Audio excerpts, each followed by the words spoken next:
I think a really great way to express gratitude and one that increases in empathy is when you kind of have two statements in your message of gratitude. The first is that thank you. Thank you so much for this.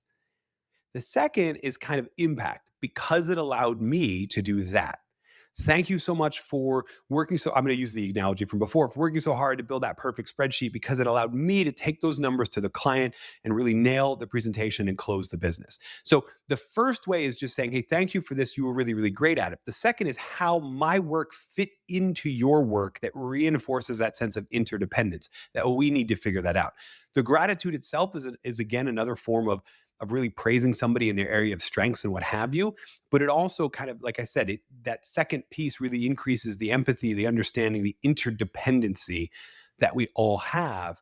That only happens if you add that piece. So yeah, I think we need to do a lot more gratitude. But I think in order to keep it from being tuned out, when we're expressing gratitude, whether you're a leader managing a team or whether you're just an individual contributor, we ought to be adding that piece. Here's how it positively impacted me so that people can see you're not in this alone. So you better get to know your people at a new level because you truly are interdependent with them. And that's important, like you said, is make it specific, make it detailed for them and praise them on certain behaviors, right? Because it's more meaningful that way than if you just have a blanket statement, doesn't hold the same level of impact.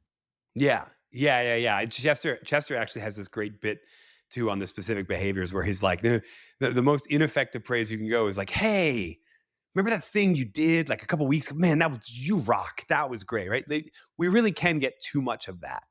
Right. But when somebody has one of those behaviors, I would actually, and sometimes you want to refrain from thanking them in the moment because you know the impact's going to come later.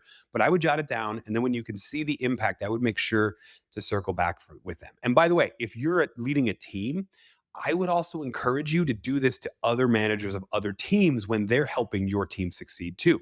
Because it's not just interdependent on the team that we serve on, the boss that we report to, what have you. We're all interdependent inside of not only our company, but kind of the ecosystem we work in.